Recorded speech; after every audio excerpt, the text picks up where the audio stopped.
Le Burkina Faso sur la plus haute marche de la 33e édition du procès simulé en droit de l'homme. Le concours universitaire qui a mis aux prises une soixantaine d'universités d'Afrique a vu le sacre de l'équipe de l'université Thomas Sankara.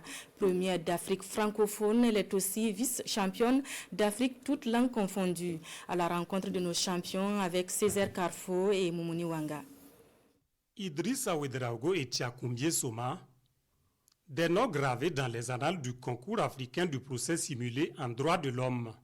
À la 33e édition tenue à Kigali au Rwanda, les pépites burkinabais de l'UFR SJP de l'université Thomas Sankara ont brillé de mille feux face à la pléthore d'étudiants présents à ce concours.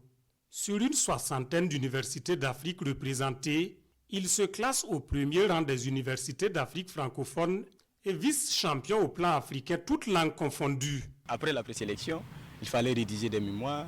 On a vu jusqu'à depuis mars, on a commencé à rédiger les mémoires. On devrait les soumettre au plus tard, 30 juin. Et dans tout ça, il fallait vraiment rester éveillé et travailler à chaque fois pour avoir un document encore plus étoffé. Pour espérer grappiller une place sur le podium, une bonne assise en droit international, couplée d'une grande connaissance du système africain des droits de l'homme et des peuples, le tout associé d'une bonne capacité oratoire s'imposait aux candidats. Cette année, 4 thèmes étaient à l'ordre du jour. Le premier sur le retrait de la déclaration des États donnant compétence à la Cour africaine sur la requête individuelle et des ONG.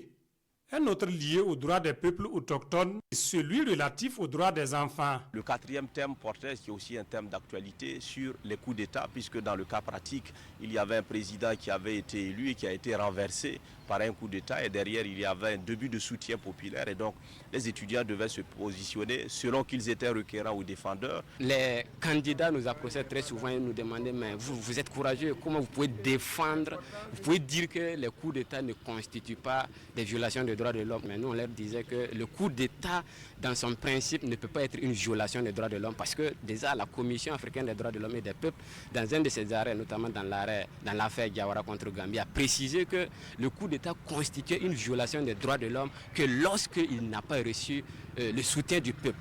Loin de faire l'apologie des coups d'État, le duo parle plutôt de réalisme et surtout de pragmatisme, tant les situations sont divergentes. À titre d'exemple, nous prenons un certain nombre de pays, par exemple le Ghana, dont on se souvient bien du président Rawlings qui a mis le Ghana sur les voies de la démocratie.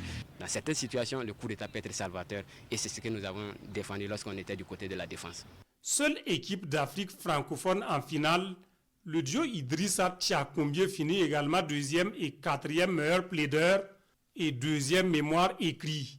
Et ça rassure que nous avons des enseignants qui donnent une formation de qualité, une université qui s'assure de la qualité de la formation. Enfin, ça permet quand même de montrer aux autres étudiants et aux autres universités que dorénavant, il faut compter aussi avec l'université Thomas Sankara. L'université Thomas Sankara participe pour la 3e fois à cette grande compétition africaine de l'étudiant en droit.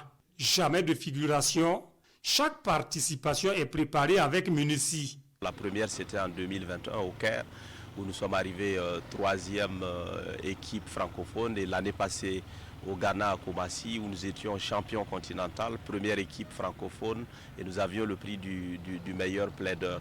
Déjà en 2023, une équipe de l'université Thomas Sankara remportait le concours de procès fictif de l'Académie de droit international de la Haye.